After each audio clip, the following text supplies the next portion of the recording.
Hello, everyone. This is Xander with the Revenue Growth Architects podcast presented by CS2.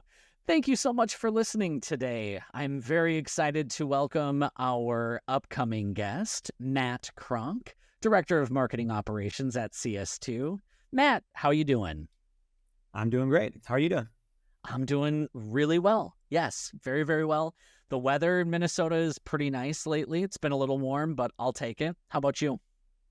Well, uncharacteristically cold for us here in California, but that's probably still warm by your standards. So, um, yeah, it's actually beautiful. Normally, it's in the 90s or hotter by this time of year, and 70s and 80s, and got a little wind to stay comfortable. So yeah, it's great.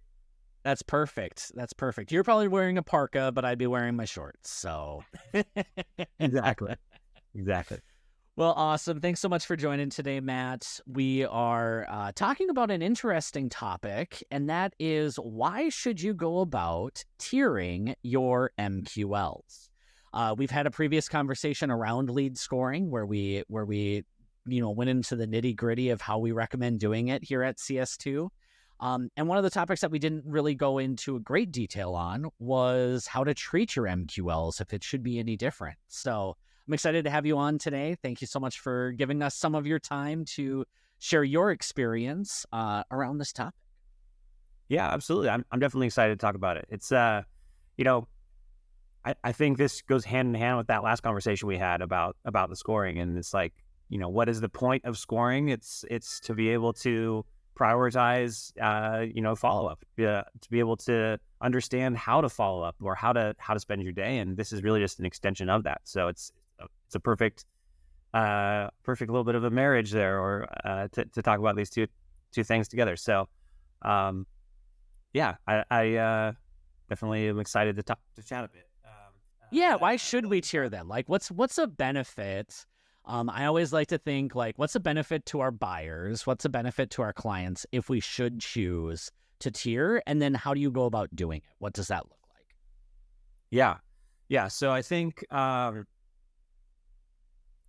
yes, you probably should tier. That's the short TLDR. We can end it there. Yes, you probably should. Great to see. But yeah, good chat. I think as we kind of dig into it, really this is, the purpose of why you would think about tiering it is really to provide a better buyer experience, and to be able to provide your sales team with the ability to provide that experience. And so, when you think about that experience, the way I typically think of it is you have people that know that they're MQLing, and you have people that don't know that they're MQLing. And so the ones that know they are the ones that are asking for you to follow up. So this is going to be your contact us or request a demo, or, any of those, sometimes people call them Handraiser type of activities. So, I think that it's really important that when somebody is coming to you and telling you that they want to talk to you, there's a couple things that go along with that. Number one, you want to make sure that absolutely you do. And you want to do it immediately. Like, you don't want to wait. This is not only is it an amazing revenue generating opportunity, and your sales team should be jumping up and down at that opportunity, but also this is also a really important moment to help express to that prospect what they can expect from you as an organization. So should they expect that when they reach out, it's going to take 2 days? Should they expect that when they reach out, it's going to be a clunky process and there's going to be this back and forth and, all that kind of a deal? Or should they expect that when they reach out to you, you're immediately on it, you're making it as simple as possible, and you're connecting? Ideally, the latter is a situation. And so from an operational standpoint, we need to support that and help those people rise to the top of, your list views or your queues or your alerts or however you're doing this. They need to get to the top of this. So that's the biggest reason why I would, tier those or flag them as separate from the rest of the MQLs, is to enable that kind of experience to take place. Yeah, absolutely. You can establish unique SLAs. So oftentimes when I'm working on, SDR, SLA management, we'll have a path for our, some people call them P1, Tier 1, hot. There's a multitude of names that you can use, but you're going to have SLAs for the folks that are indeed raising their hand versus folks that are not expecting that outreach might have a little bit longer. So that way you can prioritize your time on the folks that are raising their hand. What's different though about so it makes sense, get in front of the people who are expecting it. But what about for the folks that are not necessarily expecting the outreach or requesting the outreach? How might you use that data to treat them differently? Yeah. So I think you raised a great point that, because they don't know they're MQLing, there is maybe a little less urgency there. I think there have been studies that show that, if you reach out to somebody within 15 minutes of them being on your site, engaging with your content, they're more likely to connect. So there still is a level of urgency there. But it's not as pronounced because it's not that person didn't come to you asking and they don't know that they're ready to talk. And so there's a little bit more grace there. So I think, number one, to your point, like maybe having a more forgiving SLA there is appropriate. But also in terms of like when you do go to reach out to that person, it's going to be a very different conversation because the first one wants to be contacted. So it's a perfect way to say like, hey, you asked to be contacted. What can I help you with? Versus the other situation, they maybe were just interested in a piece of content and they don't want to talk to somebody they're not sure if they want to talk to somebody because if they did know, they would have asked to, right? So it's a lot softer of an entry point. And it's going to be really important that you approach them as a problem solver and as somebody who is connecting, basically trying to probe more and connect their engagement to why you're reaching out. So if they engaged with, we'll again use the idea of like some content on your site, and that's what caused them to score in to become an MQL. Using that as a soft opening and referencing, hey, it looked like you read this article we had. Are you dealing with XYZ topic that we talked about? Are you dealing with the pains of that? Or do you have an initiative similar to what we talked about in the article? So it's a lot more contextual in the way that you would address it. And so just really, not only do you want to tier that MQL so that the sales team knows that, okay, I've got to do a little bit more contextual cues when I reach out to them, but also like provide them with that context. So you're going to want to provide a way for them to understand what that person engaged with, whether that's a notes field or interesting moments or campaigns or what, however you want to communicate that. It's important that that sales team has that ability to know the context. And ideally, more than just that last touch, because oftentimes when we're seeing people who are scoring into their MQL as opposed to hand raising, if they're scoring in, they may have a longer history with you. They may have had some lower level engagements that did not qualify them, but now this is kind of that tipping point. And so having the awareness of seeing like, okay, they're interested in product A because look at all the things they consumed about it, or they're really interested in, I don't know, like some specific feature. And so you can sort of look at that pattern for them and make that relevant in your conversation. Absolutely. I mean, it also helps when your SDR teams are coaching, any of that, you can really start to break these things out, because sometimes if you have an SDR that's just crushing it, but you realize, 80% of that person's leads are coming in from a hot P1. Well, no wonder why that person's crushing it compared to the next person who's getting 20% of their leads that way. So it's just like, it's a really good way to still also help provide visibility for your teams. Yeah, so absolutely. Speaking of that visibility, right, you get a benefit from the buyer's experience. How do you get benefit from like analytics or reporting from an internal perspective?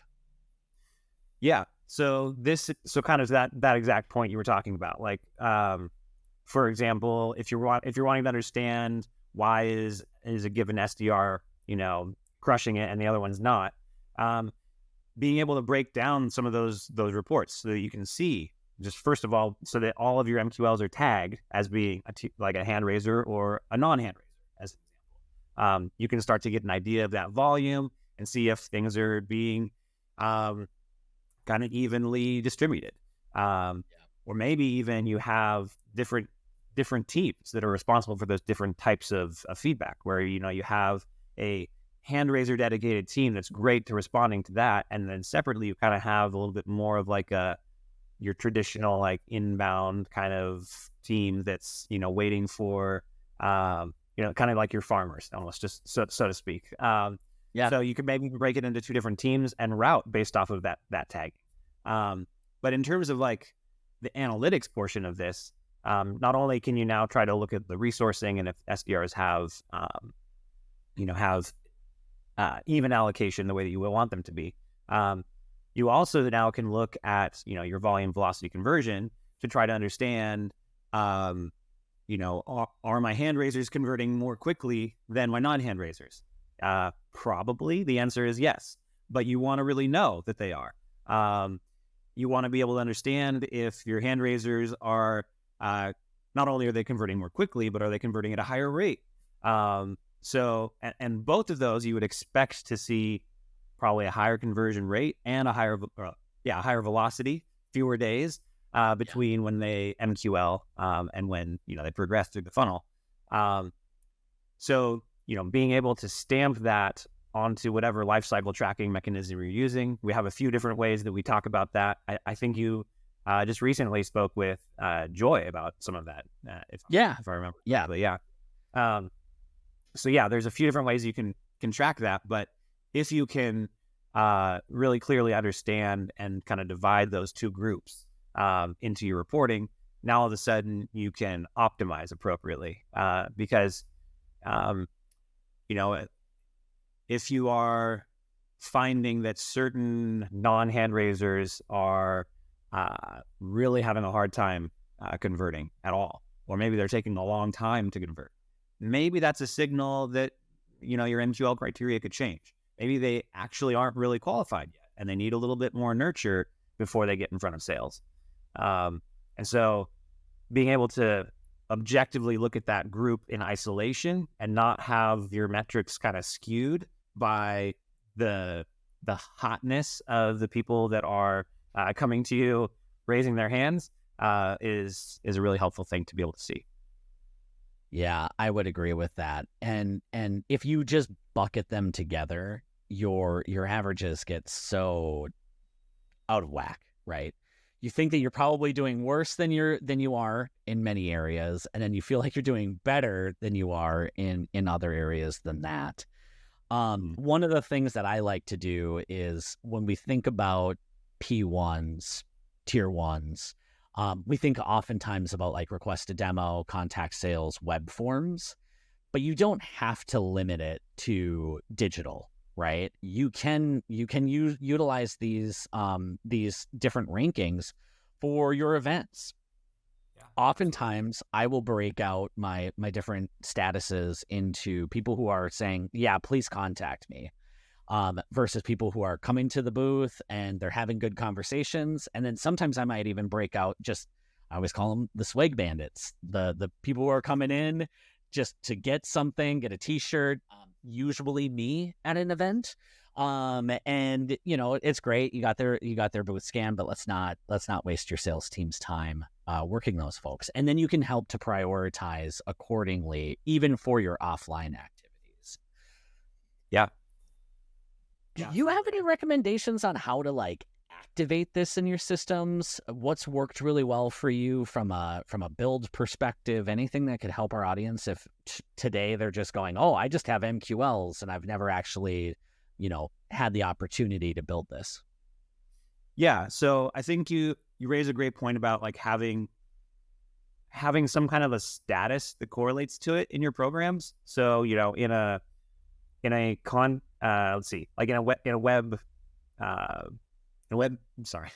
program, you might have a status that indicates like that they requested contact. Or it may even be a dedicated program type all on its own in that case, but there are going to be some programs where it's not a dedicated program. So to your point about the events, you're going to have a status that's specifically saying like, okay, I've got my event attendees, but then I've got my event requested contacts. Yeah. And so you really just, to keep things really clear and easy to manage, I would recommend starting there, making sure that you have a status that even like maybe is labeled that way, or is just clearly that like this status is used for people that want to be reached out to. And so, that's where I would start. Make sure you have that. And then once you have that, you probably also are going to have global scoring campaigns that ideally you're going to have global scoring going on that is going to be, providing a score that corresponds to that status. That's also a great time to be able to stamp like a Handraiser date. So if this is going to be like a tier 1 date or a Handraiser, whatever term you want to use, that's a great point to try to consolidate that. And whenever that happens, you update that date with that moment in time. So it's a way for you to see when did they do this. And now all of a sudden that you have that date stamp, you have the ability to use that as now a trigger to when they go through your MQL process, you can evaluate, was that date today? Great, they're a tier 1. Was it not today? Okay, they must have scored it. So that's like a really easy kind of way to start with this. And I think the immediate kind of next question is like, well, what about people that, are, maybe they MQL'd as not a hand raiser and now they are raising their hand as well. Or maybe they've done it a few times or something like that. And that's where I want to like kind of stress too that yes, you want to stamp, like you want to tag your MQLs, but you also want to have separately and a way to alert your team of that taking place, even if they already are MQL. Because I sure as heck want to know that if I've got an MQL that's already in the funnel and they reach out again and they're saying they want to be contacted, man, I absolutely need to follow up on that. And you don't want to lose that because they're already an MQL and you can't re-MQL them or don't want to re-MQL them. So really, I'm just making sure that this is not only going to be tied to their MQL tier or grade, whatever you want to call this, but then also that it's tied to an alerting process. For sure. And we've all been there, right? We have a sales accepted lead. It's been sales accepted for 12 months. Person left the company. Oops, we didn't close out the life cycle on them. If you're somebody who's like requesting to be talked to and your only way of doing that is through a funnel of like the very first time that they raise their hand, that's a terrible experience for your buyers. So making sure that you're supplementing that across whatever technology that you have to support that is really, really key. Yeah. So you mentioned having a timestamp. Something that I really like to do when I'm working with clients is have like a pick list. So oftentimes I will have it be like sales ready type or MQL type. And then that's where you can differentiate between I go hot versus warm versus sales. And we get into that conversation in another podcast of how do you differentiate between marketing and sales. But it is just really useful to be able to take it for each of those and be able to report on it differently. And we've kind of talked about some of those benefits. So I think, hopefully if you're listening to this, we're going to make this one a really nice short and sweet episode. But hopefully if you're listening to this, you're seeing some of the benefits to actually building this out in your system and having a way to differentiate. I assure you that you will learn something new if you are currently just bucketing everything into one and trying to figure out what's working and what's not working. This is a very, very straightforward way to really, even further optimize within a campaign type. If you find that you are only getting a small percentage of your event leads that are actually hand raisers, and that's the reason why the conversion rate's so low, maybe you have some coaching for people that are at the booth to really try and set those meetings at the booth. If you are finding that all of your web and all of your web traffic is coming from a very specific channel, and over half of those are coming into your accelerator forms, we'll figure out what that journey looks like and how did they get there. Definitely something important to focus on. And by tiering your MQLs, you have a great way of keeping it all together. Matt, before we end the call, are there any gotchas or any risks that you would want to call out for our audience to just be mindful of? It's a good question. I think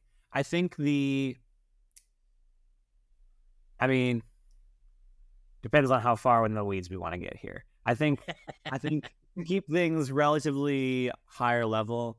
Not really. I mean, it's a pretty approachable, ad. If you don't have it today, it doesn't take a whole lot of infrastructure to get there. And to your point, like I like to use a date stamp and then use that to also then create the pick, to determine the pick list. So the benefit of the pick list is that now you have a pick list and it's easier to filter and easier to, create the dashboards that you want to create. So like that's definitely a benefit. So I would recommend doing both.